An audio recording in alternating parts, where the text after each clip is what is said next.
Alright, what's up guys? My name is Zach and today I am driving a 2021 Mazda CX-5 Grand Touring Reserve. Up front is a 2.5 liter turbocharged inline 4 and down below is a 6-speed automatic transmission. Now I am super excited to be driving this here CX-5 for two main reasons. First of all, my family actually owns a CX-5 currently, but it's the non-turbo engine. So we're going to be doing a lot of talking about the turbo engine, and I'm going to see if it's really worth the extra money. But the second reason I'm excited is because I've reviewed so many of these CX-5s before, and Mazda has announced a couple of updates, a mid-cycle refresh, if you will, of the CX-5 for 2022. So this will probably be my last review of this pre-facelift CX-5. But before we get on with the rest of the video, if you are interested in helping out the channel, there are some links in the description below for some products that go towards helping the channel. There is a suction cup license plate from Con Plates. There's a fixed OBD2 Bluetooth sensor to help diagnose your car issues, and there is Cash for Cars that helps you sell your vehicle quickly. Again, if you'd like to help out the channel, please click the links in the description below. Let's get on with the video. So let's get back to that 2.5 liter turbocharged inline 4 under the hood. Well, Mazda has been putting this engine in almost all of their vehicles besides the Mazda Miata, which a man could dream. Putting a 2.5 turbo into a Miata would be quite the little sled. But according to Mazda, this will make 227 horsepower on regular 87 pump gas. But if you put 93 octane into it, the car will make 250 horsepower. So the car has two different tunes. It'll sense it. Actually, there's a little sensor inside the fuel tank that if the octane rating is good enough, it will switch you over to that higher performance tune. Most modern cars do this. It's sort of like a safe tune, protective tune in case someone forgets and puts 87 in. But Mazda actually openly advertises the fact that you can do 87 or 93, which for a turbo car normally is 93 is better. So if I were to own this, I would put 93 into it just for peace of mind and for that better performance. I like the fact that the turbo is offered. A lot of vehicles in this segment offer some type of power bump, whether that be a larger engine or just a turbocharger in place. And I have to say, I'm definitely not mad at the power. This thing gets up and goes. However, you don't really feel it in first gear. So if you punch it at a stoplight, you're not really feeling it all that much as opposed to the regular naturally aspirated CX-5. However, it's about halfway through second gear, you really start to notice it. It's very, very interesting. You don't feel an initial kick to the chest. It's very, very linear, which is hard to find with turbo engine cars. Now, like I said, paired to it is a 6-speed automatic transmission. This is tossed into every current Mazda. They all get 6-speed automatics. They're geared a little bit differently. Of course, my Mazda 3 is going to have slightly different tuning than a CX-5. But for manufacturing, it's simple. Mazda doesn't have to have a 7-speed, a 5-speed, a 4-speed, a 3-speed, a 8-speed.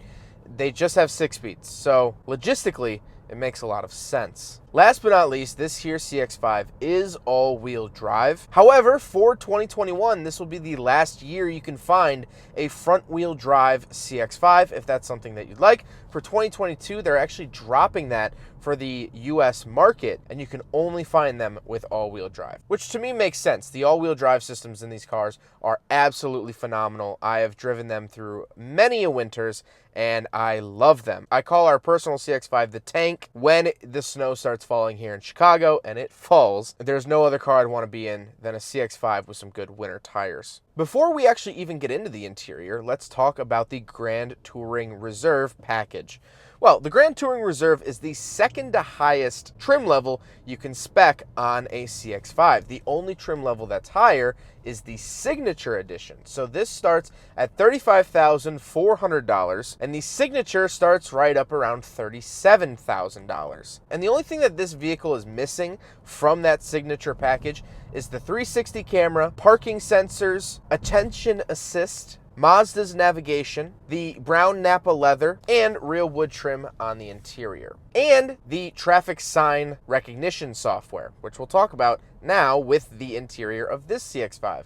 Well, in front of me, I do have a heads-up display giving me my speed, as well as it will tell me if a vehicle is in my blind spot to the left or the right. The signature CX-5 also has the ability to read stop signs, speed limit signs, and actually alert you and keep that on your heads-up display so you can keep an eye on it. If it sees a stop sign coming up, it'll actually come up with a red stop sign to let you know, which is very, very nice. But the actual heads-up display in this car, I'm not particularly in love with. And to be fair, I'm not particularly in love with most heads-up displays. I think this one kind of messes with my eyes a little bit. It's a little bit of like a depth perception issue. Definitely if you do have any sort of sight issue or depth perception, or really I think it's my ADHD or something, my attention, because it sort of messes with my field of view and things like that. I'm just not the biggest fan, and this isn't really a feature that I care for all that much. However, you can adjust the height of the heads-up display as well as the brightness, and you can fully turn it off, which is honestly what I would most likely end up doing. Which is a bit of a shame because that is part of the package and of course goes towards the cost of this car. And so that's a feature that I wouldn't really use, but I'm still paying for. But in front of me, I have a mix of digital and physical gauges. On the left is my tachometer. Then I get my MPG sort of surrounding the center gauge, which is my speedometer, which I can actually change some information displayed there, which I am cycling through now. The CX-5 actually gets more pages than my Mazda 3 gets, which is very nice. And then to the right, I get my coolant temperature and my fuel. Very basic, very clean, very simple gauges, and I think that they're very modern. They look digital and cutting edge enough to keep up with modern cars, but they're not particularly blowing me away. On the steering wheel, on the left, I have my volume controls, skip track, and info. That info button is to switch the gauge cluster screens. And I have my phone options, and on the right, I have my radar cruise settings. So Mazda is very, very good about giving drivers radar cruise control. Pretty much every vehicle that they offer, again, besides the Miata, gets radar cruise from nearly the base level. And so this has actually spoiled me. A lot of my friends or people in the comment section will comment on other videos when I say, oh, this car doesn't have radar cruise, what a shame. They're like, oh, you've been jaded by the fact that Mazda does such a good job with their radar cruise. I rely very heavily on this radar cruise. I drive a lot for work, and this is truly a godsend. I will not buy another daily driver that does not have radar cruise control, and I think Mazda does a really good job at it. But a couple other things about the steering wheel that I like and dislike. Well, I do like the fact that I get paddle shifters around the back of the steering wheel. That is a more premium option. Base model CX-5s or touring CX-5s do not have the paddle shifters. Will I use them a lot? Not really here in Illinois. It would be nice for Colorado, for a lot of hill driving, mountain driving. I could see that being very useful, but here in flat postage stamp Illinois, I don't really see a need for it, but I have it. One thing I dislike about the steering wheel, however, though, is the fact that it's heated. That's not the fact that I actually dislike. What I dislike is they fill in the gap at the bottom of the steering wheel to house the heating options and the heating element. So this isn't really a big deal. However, when I drive my car, I don't have a heated steering wheel. My parents' CX-5 doesn't have a heated steering wheel.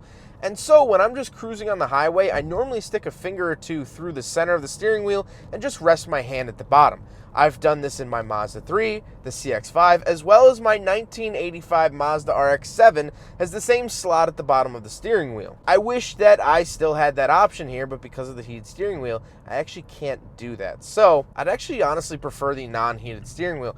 Plus, I've been using the heated steering wheel. It heats up the grips, 10 and 2 where you should be grabbing the wheel, but it doesn't heat up any other part of the wheel. So it kind of just feels like it has hot spots rather than it is being heated.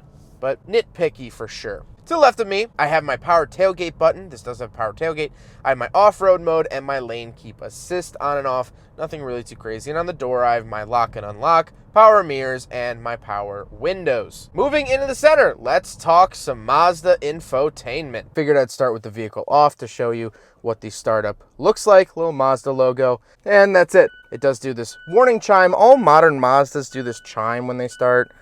It's because I'm not buckled, whatever.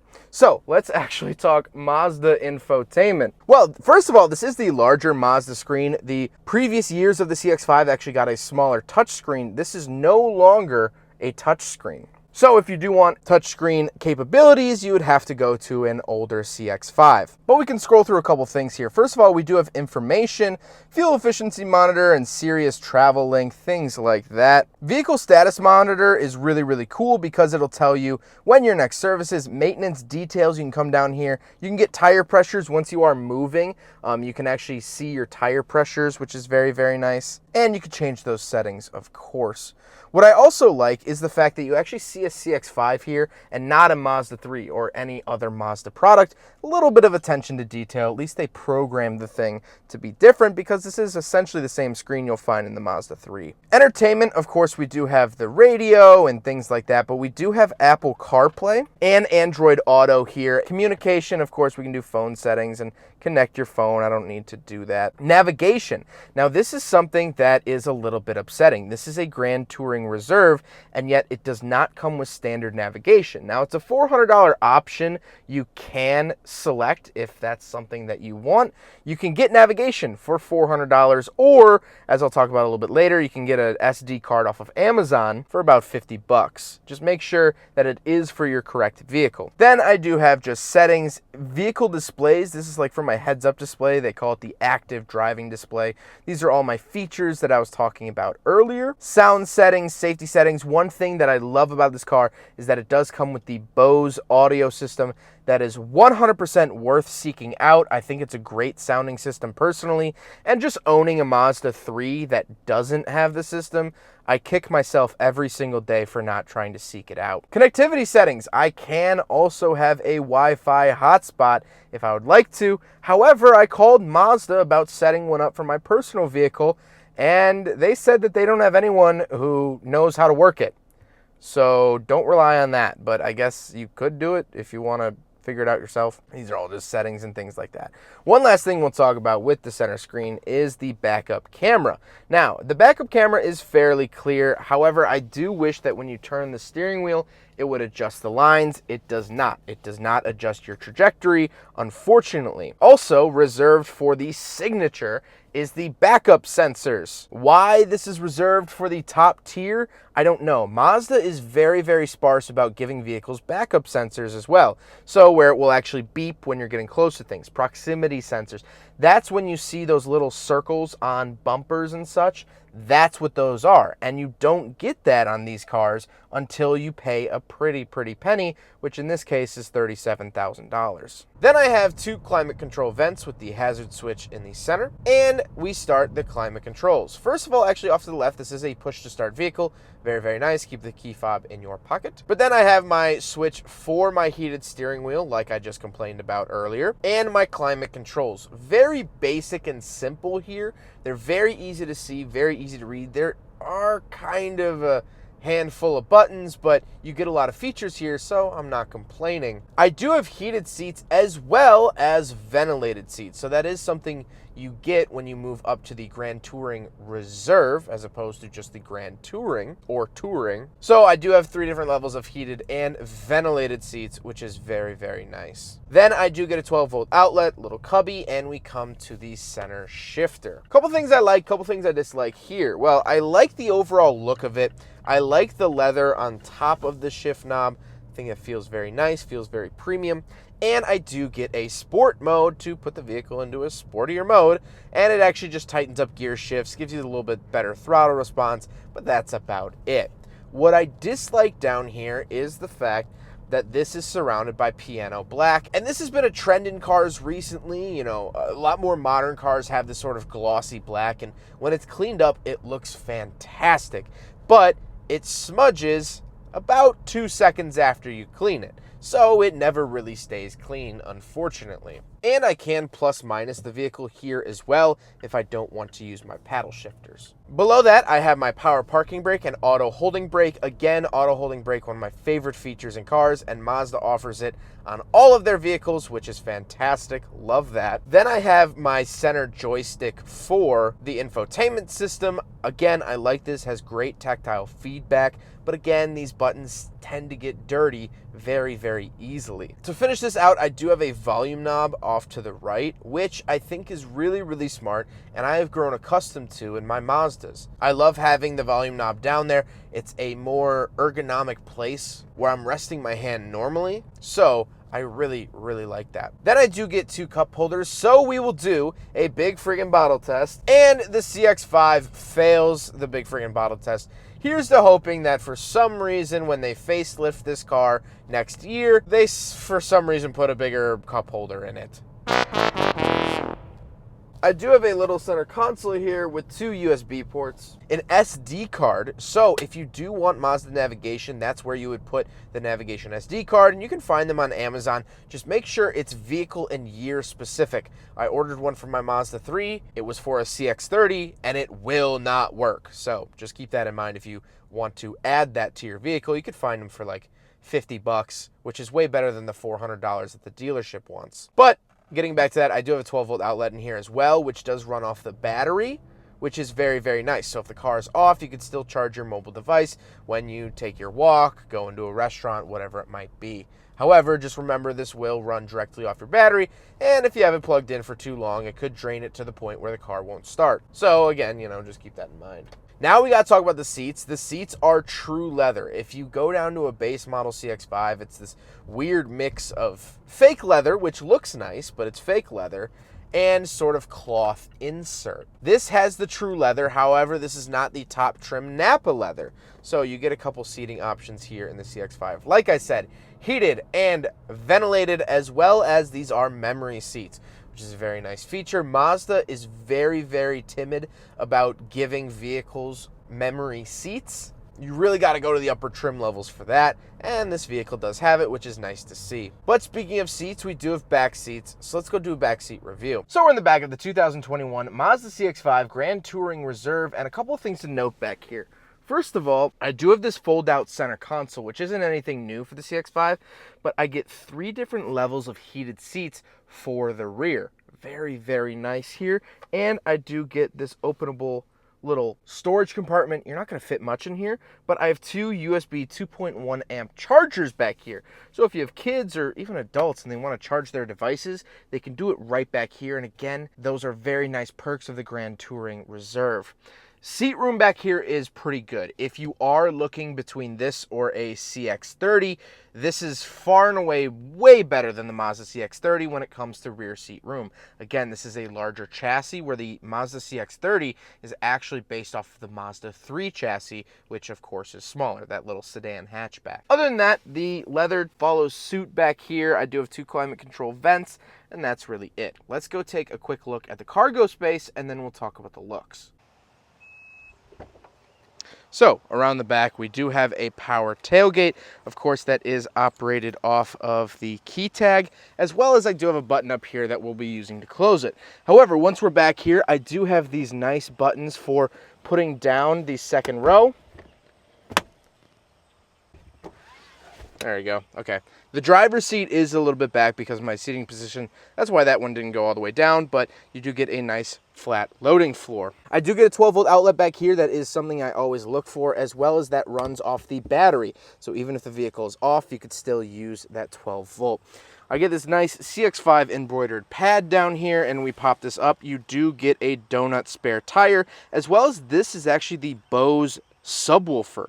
It actually fits inside the spare tire, just connects right there. So if you have to take the spare tire out, you just unscrew that bolt, unplug that, and then that's actually your subwoofer, which is kind of interesting how Mazda packages it, but a lot of actual manufacturers do that. I just never really pointed out. But closing that up, like I said, great space back here. Those are just the floor mats for up front, but great space back here. I really do like it. I don't think there's anything we've tried to fit in the CX-5 that hasn't ended up fitting. So very nice. You come up here, one push, it beeps, flashes the hazards, and closes like such. Now we got to talk about the looks, and I love this crystal white. This is crystal white from Mazda. I love the look of it. I think overall it's a very handsome car. This does also get the adaptive headlights, meaning at night the headlights actually are on a type of swivel. So when you're coming around a corner, if there's a lot of steering input, the headlights will actually sort of steer in that direction as well. So you can see through a corner. Now we have this on our own personal Mazda CX-5, and it's a little gimmicky at first, but it actually ends up helping out, especially on really tight corners. My parents took the vehicle through the Smoky Mountains, and coming around those twisty mountain roads, your headlights are right there with you. So in those applications, again, very, very nice. But now let's get to my final thoughts here on the Mazda CX-5. Well, I do have to put it out there that I do have a Mazda bias. I personally, not counting my family, have owned 5 Mazdas of my own. 3 RX-7s, a Miata, and a Mazda 3 from 2019. My family is on their 2nd Mazda CX-5. I hang out with friends that race in spec Miata, a Mazda product. I do really love Mazda, and so I don't want there to be any hidden biases of people like, oh, he just likes it because it's a Mazda. I do like it because it's a Mazda, but let me walk you through it. I really like how Mazdas drive and feel. I'll be the first to tell you when a Mazda product is terrible as well. The Mazda CX-3 is not a good car. I do not like that vehicle because it doesn't fit with the other Mazdas. It's not up to standard. It's like going to an expensive steakhouse and figuring out that they ship their burger meat in from McDonald's. But this is a quality product. The CX-5 is probably my favorite SUV at the moment because it feels very, very nice in here. It feels refined. It feels like they took the time, they took the effort for the attention to detail in here, which is something I really look for in cars. Did the manufacturer actually give a crap about the car? Did they care about it? Was there love put into it? And you can really sense that in a vehicle. I've reviewed over 620 vehicles, and you can tell when a manufacturer put actual time and effort into it. And Mazda put the time and effort into the CX-5. However, there are still some issues that I have with it. Of course, the steering wheel really bothers me. The piano black in here really bothers me because it smudges up, and the plastics in here are very, very thin. It's across Mazda's lineup. Offer this premium vehicle at a decent price, you got to cut corners somewhere, and it seems like the plastics is that department. But those aren't my only issues with this car. But now there's a very important question that has to be answered. Is the turbo engine worth it? Is it worth the upgrade to get worse fuel economy than the naturally aspirated one? And my honest answer is no. The turbo engine is not worthy of the upgrade. I think honestly in a vehicle like this, yeah, it's fun for highway on-ramps or passing someone in traffic. If you want to wow your friends, this is a powerful engine. It's a quick car. But for an everyday driver, I value fuel economy a lot more. So I don't see much of a point of the CX-5 having the turbo, besides the fact that a lot of the competitors have one, or if you want the option, here it is. However, what I do think is worth it is the features that come with the turbo engine. The ventilated seats, the nicer leather with the memory seats, the heads-up display. If you're into that, I'm personally not, but I could see someone really liking that. The Bose audio system. Again, you can get a naturally aspirated one with the Bose audio system, but when you come up to the Grand Touring Reserve, it just comes with the Turbo 2.5, and you get these nice features. So overall, I think this is a fantastic SUV, and this is the one that I would take home with me. But is just the turbo worth the upgrade? I don't think so. I would live my life very happily even if I didn't have the turbo. That's it. There it is. Well, I hope you guys enjoyed the video. I hope that this was helpful in your search for Mazda CX-5s. I am now kind of an expert in CX-5s. I mean, I've reviewed, this is my 5th Mazda CX-5 from this generation alone. I've done a Touring, I've done a Grand Touring Reserve from 2019. I did a signature diesel. Yes, you could buy this generation of Mazda CX-5 with a diesel here in America. I did a review of that, and of course I did a Grand Touring from 2021 as well. So I've been around the block with this chassis. So if you have any questions, comments, or concerns, please leave it in the comment section down below. But again, I hope this was helpful, and I hope you guys enjoyed the video. Don't forget to rate the video, comment on the video, and subscribe if you really liked it. Take care, guys.